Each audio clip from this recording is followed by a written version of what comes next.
मध्य प्रदेश विधानसभा में 2 दिवसीय युवा विधायक सम्मेलन आयोजित हुआ। समापन सत्र में मध्य प्रदेश, राजस्थान और छत्तीसगढ़ के युवा विधायकों ने विधानसभा और राज्यसभा के वरिष्ठ नेताओं का मार्गदर्शन लिया। युवा विधायक सम्मेलन को लेकर विधायक नितेंद्र सिंह राठौर ने मध्य प्रदेश विधानसभा के अध्यक्ष नरेंद्र सिंह तोमर का आभार व्यक्त किया। उन्होंने कहा कि यह सम्मेलन बहुत ही उत्साहजनक रहा, जहां सभी युवा विधायकों ने अपने अपने अनुभव, विचार और सुझाव एक दूसरे के साथ साझा किए। राठौर ने कहा कि सीखने की कोई उम्र नहीं होती।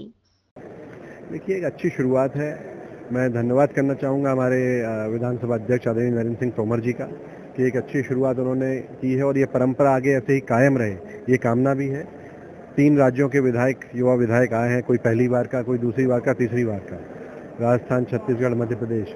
तो कल से आपस में सबके विचारों का भी आदान प्रदान हुआ है, किस तरह से अपने अपने क्षेत्र में, अपने अपने प्रदेश में सब काम करते हैं, ये भी हम सब लोगों ने समझा है और कई राजनेताओं ने अपना वक्तव्य भी ऊपर दिया। तो मेरा मानना है कि सीखने की कोई उम्र होती नहीं है और जितना आप सीखेंगे उतना आपका अनुभव होगा और जितना अनुभव होगा उतना बेहतर क्रियान्वयन अपने अपने क्षेत्र में कर सकेंगे। तो मेरा मानना है कि कल से काफ़ी लोगों को सुना, कई लोगों से बातचीत हुई और काफ़ी कुछ यहाँ से सीख कर हम सब जाएंगे। मुझे विश्वास है कि जिस विषय पे भी चर्चा यहाँ पर हुई, अगर हम विकसित भारत 2047 की बात करें, उसके अलावा जो हमारे लोकतंत्र के विधायकों की कैसी जिम्मेदारियां होंगी जन भागीदारी के लिए, तो ये बड़े महत्वपूर्ण विषय हैं।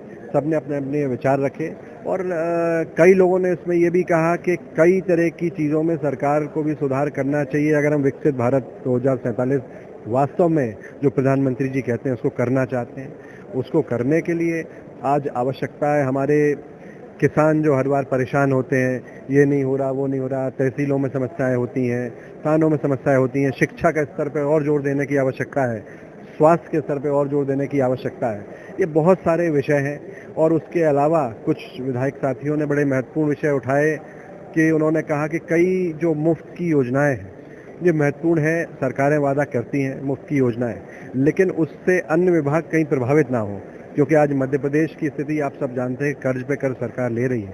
कहीं ना कहीं इसका बोझ भी हमारे प्रदेश के नागरिकों पे ही बढ़ रहा है। इस दिशा में भी सरकार को सोचना चाहिए और किसी ना किसी को तो ये कदम उठाना ही पड़ेगा कि अगर हम इसी तरह से मुफ्त की योजनाएं आगे बढ़ाते चले जाएंगे तो कैसे हमारा प्रदेश आगे बढ़ेगा और कैसे जो विकसित भारत की बात आप करते हैं, एक तरफ एक राशि आप किसी को देते हैं और दूसरी तरफ कहते हैं कि सशक्त महिला का आप सपना देखते हैं, तो कैसे ये संभव है? आप उनको कार्य दीजिए जिस पे वो कार्य करें। उसके बाद अगर हम कह सकते हैं कि हमारा देश भी विकसित होगा और हमारी महिलाएं भी सशक्त होंगी।